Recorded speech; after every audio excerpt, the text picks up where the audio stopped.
बिस्मिल्लाहिर्रहमानिर्रहीम, अस्सलाम वालेकुम। कैसे हैं आप सब लोग? उम्मीद करती हूँ आप सब लोग खैरियत से होंगे। तो आज हम आपको बनाना सिखा रहे हैं अपने स्टाइल में चने की दाल। चने की दाल को मैंने आधा घंटा भिगो कर रख दिया था, और आप चाहें तो इसको ज़्यादा टाइम भी भिगो सकते हैं। मैंने इसको आधा घंटा पानी में भिगो के रख दिया धो के। अब इसके अंदर जाएगा बिल्कुल बिल्कुल ये सिंपल इंग्रेडिएंट्स के साथ बनेगी, कुछ एक्स्ट्रा नहीं होगा इसके अंदर। इसके अंदर जाएगा 1 चम्मच नमक, 1 टीस्पून जाएगा इसके अंदर धनिया पाउडर, 1/4 टीस्पून जाएगी इसके अंदर हल्दी पाउडर, और 1 टीस्पून इसके अंदर जाएगी सूरख मिर्च पाउडर। और इसके अंदर कुछ भी नहीं जाएगा।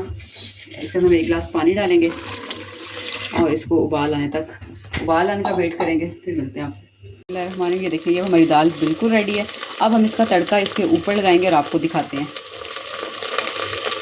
घी गर्म हो चुका है पैन में, इसको हम डालेंगे प्याज, और प्याज को हम अपना ब्राउन होने का वेट करेंगे, इसको किस तरह से चेंज होने तक पकाएंगे।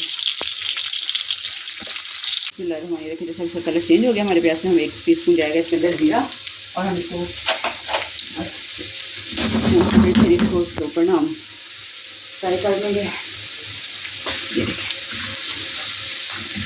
ये देखिए अब हमारा तड़का रेडी है।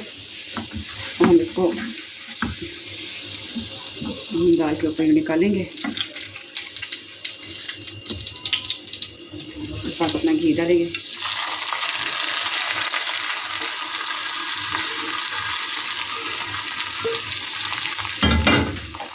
यहाँ हम इसके ऊपर डालेंगे अपने कटे हुए टमाटर, क्योंकि हमने टमाटर बीच में नहीं डाले थे, ये यहाँ पर जाएंगे इसके अंदर।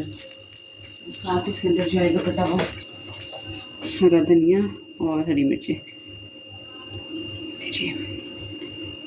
ये हमारी मज़ेदार सी चने की दाल ढाबा स्टाइल रेडी है। आप इसको अपने घर में ज़रूर ट्राई कीजिएगा और हमें अपना फीडबैक दीजिएगा। ओके जी, अल्लाह हाफ़िज़।